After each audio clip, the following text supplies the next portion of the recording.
Okay guys, today we're checking out the Freedare Saiga all-terrain fat tire e-bike.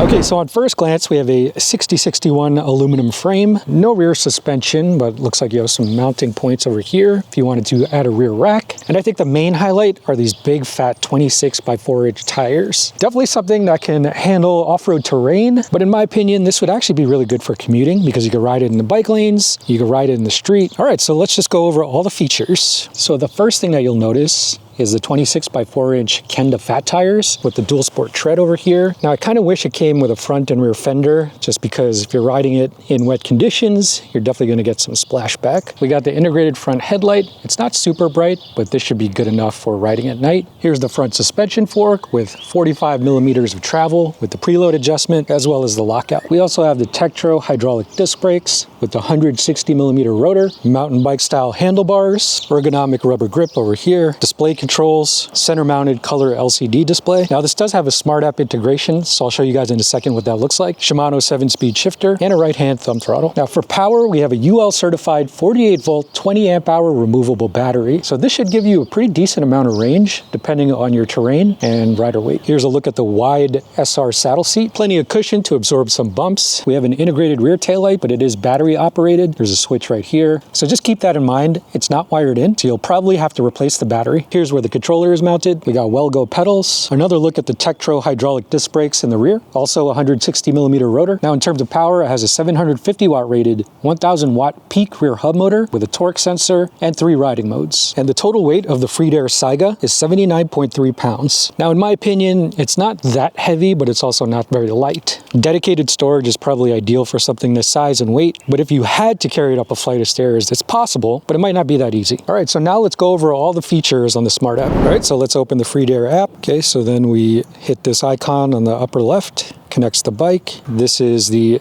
dashboard screen, so you could see your speed, you could see the direction that you're going, distance, all that good stuff. You'll notice on the lower right, these icons, this is the tuning mode, so sports mode, normal mode, and eco mode. And you can see the speed limits for each one, the current limit, and the under voltage value. It says tuning mode, but I'm not quite sure if you could change it. Another cool feature is bike detection. So this is like a diagnostic tool to make sure all the parts are working. So the controller, if you click it, it says everything is working fine. Brake lever, everything's working fine. That's pretty cool. Throttle, I don't want to move the bike. Everything's working fine. Hub motor, fine. As you can see, it's a way to diagnose any issues with the different parts in the bike. So that's something I've actually never seen before. So that's a pretty cool feature. You also have some anti-theft stuff like Find My Bike. Probably gonna blur out the map, but you get the idea. It will show up on the GPS if you lose your bike. Pretty cool.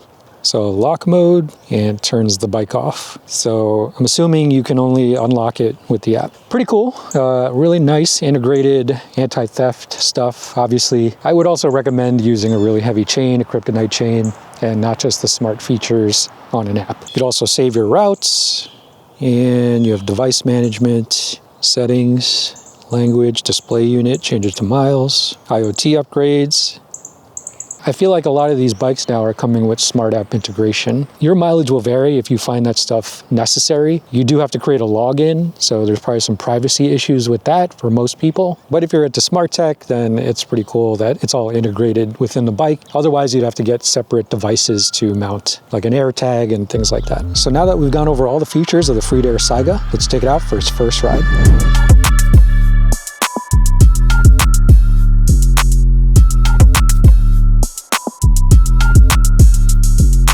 At first glance, the Saiga 6061 aluminum frame feels solid, if not a bit heavy, at just under 80 pounds. The integrated front headlight and tail light, which draws from the internal battery, are a nice touch for night rides. And there's a centered LCD display to monitor speed, battery life, distance, and more. The Freedare rolls on 26 by 4-inch Kenda all-terrain tires. And while that makes it comfortable and stable on mixed surfaces, it also means it could be tricky to move around if you live in an upstairs apartment or need to load it into the back of a car. In terms of power, the Saiga runs a 750 150 watt rated, 1000 watt peak rear hub motor paired with a 48 volt, 20 amp hour removable battery. The setup has a torque sensor, which means pedal assist actually feels responsive rather than just on and off like a cadence sensor. It's rated for a top speed of 28 miles per hour, and in real-world testing, we were consistently hitting mid-20s without feeling like the motor was straining. There are 3 riding modes, and the right-hand thumb throttle is great when you need a quick boost or want to skip pedaling altogether. Range is rated up to 90 miles, which feels optimistic unless you're riding at the lowest power level on flat ground. Realistically, it's probably more like 35 to 45 miles with inclines and throttle power. The front suspension fork has 45 millimeters of travel,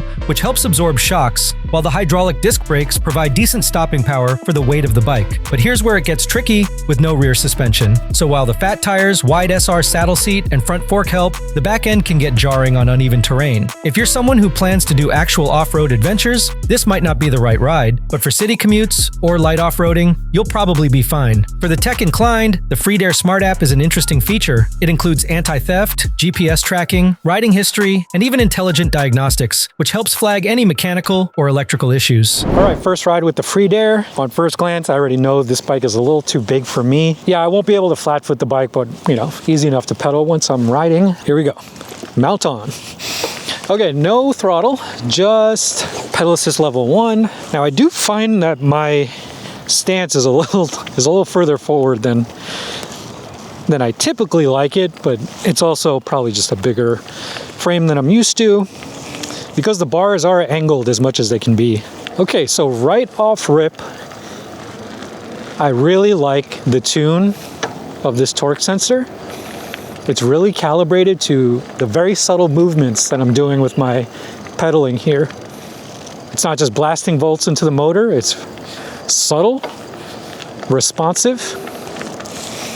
We'll bump it up to power level 2. There's only 3 pedaling modes, 1, 2, and 3. So 2, a little bit more, okay.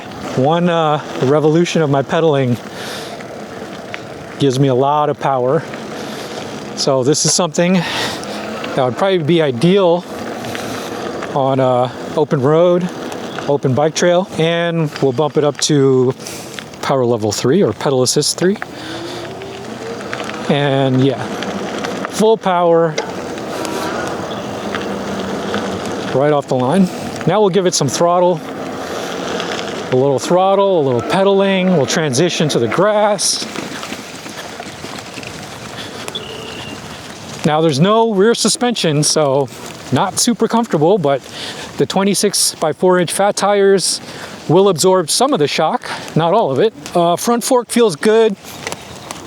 Could probably be dialed in a little more. Might be a little too stiff. Super easy to maneuver, right? When you're like at super slow speeds, you could feel that weight of the tire, right? It's a little bit harder to, move the wheel when you're going this slow. But once you get up to speed, it's a lot easier. All right, let's test the brakes out. Let me build up some speed over here. Full throttle, full pedal. And brake.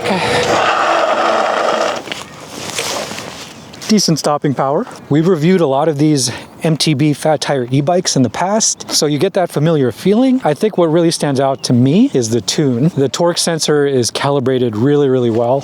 Sometimes torque sensors, they're either too delayed or they don't have enough power to propel you. Like the power to weight ratio sometimes feels off. The torque sensor on this, it feels calibrated. Throttle is good. I kind of wish I had the traditional 5 levels of pedal assist. There's such a big variation between the 3. I feel like you're missing some of the more subtle riding modes. Like pedal assist level 1 was actually pretty good. Sometimes that mode is kind of useless, especially if the bike is big and heavy. Like I could definitely see myself in that mode riding through a city or commuting. Those are my first impressions. We'll kick it off to Sully. He'll do a little bit more of an off-road ride, get his thoughts. But yeah, the Freedare Saiga, not bad.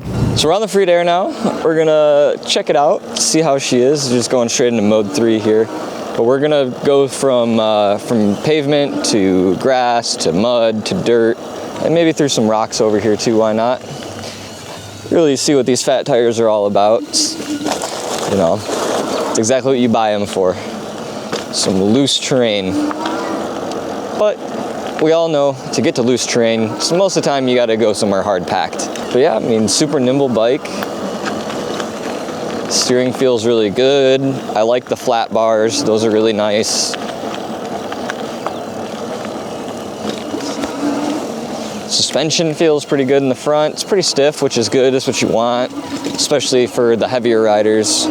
Me, I'm pretty light, so I don't expect them to be super soft, and if they are, I'm a little concerned for the bigger fellas, but these ones feel definitely good, and they can go up more, which is good. They're still adjustable. Brakes feel really good. I think it's the front brake. The front brake could use some adjustment, but the bite of the brakes themselves is really good. So yeah, with just a little bit of adjustment, and yeah, I mean, it would lock it right up. Let's take it through some grass here.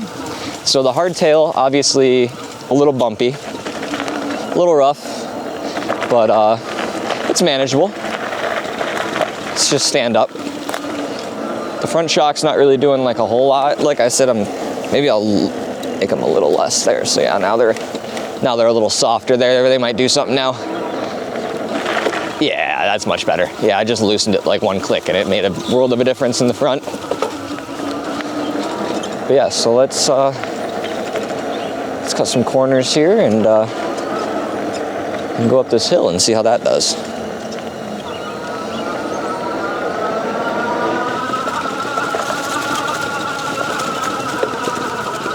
So hills, maybe not its best friend. It's doable. It is still accelerating, but not fast. Let's go through the wood chips. Nope, does not go through the wood chips. Never mind, I don't trust that tree. So now let's try up this steeper hill here. Let's get a little run up.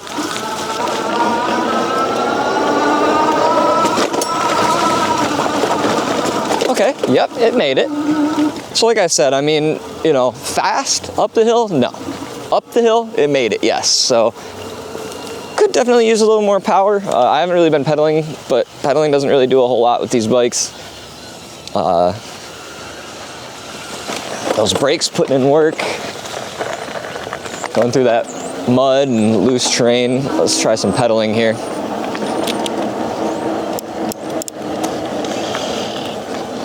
So yeah, the pedal assist is really smooth. Let's try pedaling up the hill. Let's start really slow and just really test it here. Up the hill, we'll start at like really slow speed, and I'll start in a low gear, so I'll give her a chance. All right, let's see how she does. So this is low gear and pedal assist 3. Yeah, you really got to put in the work to get up there, man. I'm feeling the burn, I'll tell you that. But yeah, I mean, definitely sitting down with the hardtail off-road, very bumpy. But you stand up and it's all good. So just know what you're getting yourself into if you do plan to take this down some bumpy trails. If you live like somewhere like Michigan where there's a bunch of roots and stuff, it's a bit bumpy. But for snow, sand, like wood chips, mud, stuff like that, man, this thing would absolutely eat it up. And being that those are much softer terrains, the hardtail won't be as big of an issue for you. Yeah, the pedal assist is extremely smooth. But yeah, overall, great bike, especially for the price.